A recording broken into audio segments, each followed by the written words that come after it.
Hey everyone, so I am in the park doing my morning walk and an idea just came into my head, so I thought that, oh wow, I should record it before I forget it because I don't have my pen and paper at the moment, so I can write it down. And I do have a mobile, but these days I'm pretty bad with organizing things on my mobile because my Trello is no more working on my mobile, and so those are the Trello is an app that I used for organizing my thoughts and the ideas and stuff like that. So anyways, the idea that I just came up with is about focus, like we have been discussing for quite some videos. So how to keep our focus while we are we are with somebody and we are thinking about something else. So how to keep our focus to be in the moment and to really just just be in the moment. Okay, so what I see is that happens to me, and I know that happens to many people, is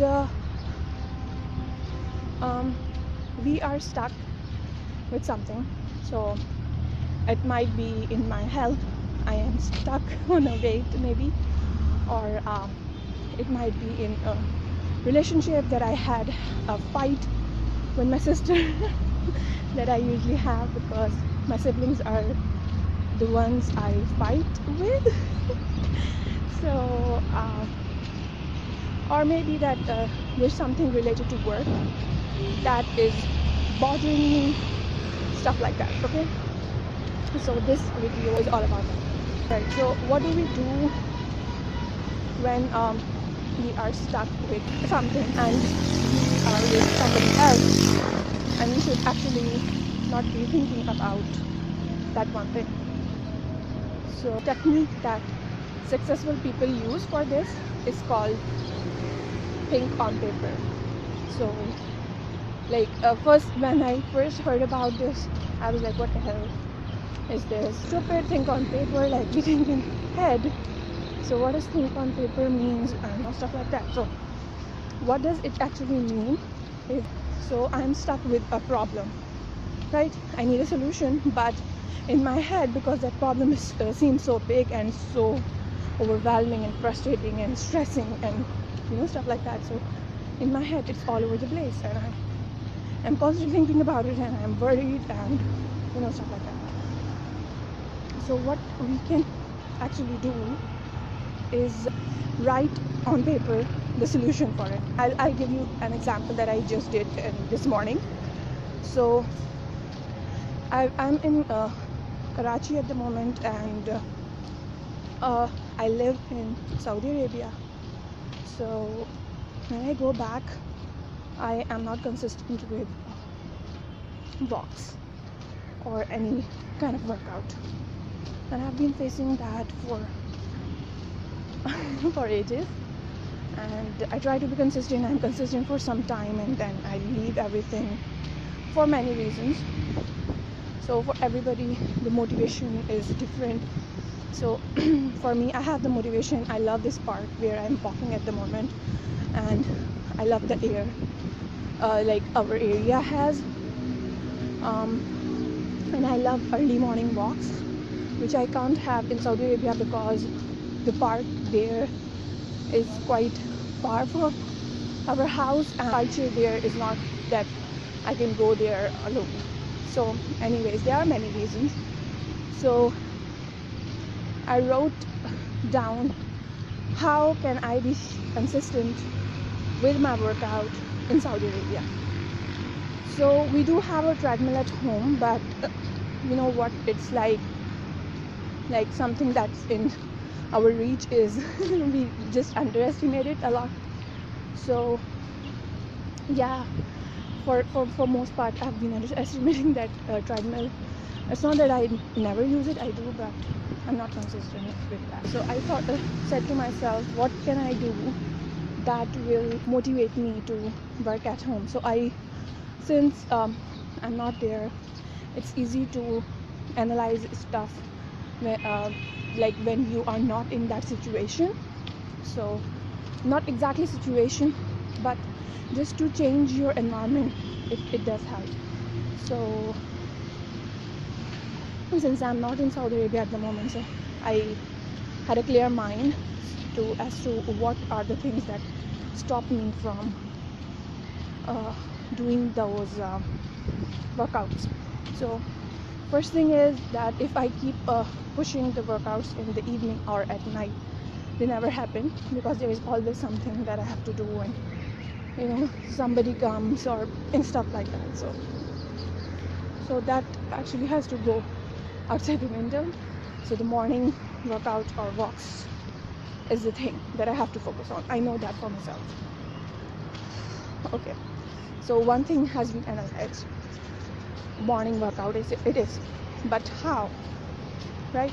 So I realized that for most part, okay, so our treadmill is in our drying dining area. So what happens is, if I go there and it's like a mess, because early in the morning, of course, like for most people, they do their cleaning in the morning. So for most part, that area is a mess at our house. Like, I believe it is for most people. So I feel like running away from there, and I just don't hop on the treadmill. So that was the first thing I realized, and I just wrote it down. That first step is I should always clean that area, at least most of the time at night, so that in the morning I feel like working out here. Okay. Second step, I thought about it, and it was like, you know what? Once I get up, I will wear the clothes that I love working out in. So what will happen is that since I love those clothes, I will be more motivated to work out. That was the second step. I did write some other things as well, but that could be my resume. Like, I would get up, and before even I started doing my book reading and journaling, I can wear those clothes and have a clean drying dining area, so I can just do my workouts. So this was the thing for me. And another thing that works for me is, before bed, I would watch some workout videos on YouTube. So when I get up in the morning, that is so motivating for me.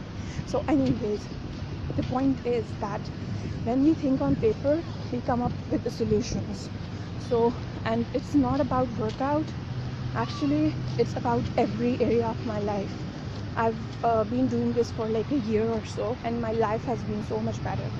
So the other day, like, I had some issues with some of the relatives. Like, not that I had a fight with them, I didn't, but I had some issues. So I wrote down, okay, what can I do about the situation and how to change my focus, because I was so mad at them. So okay, I can't change them. So I wrote that, okay, these are the steps that I can I can take to change my focus from them, thinking about them being so bad, to thinking about them, no, they are they have been there for us for ages, so I have to be good with them, if that makes sense. So this is one of the top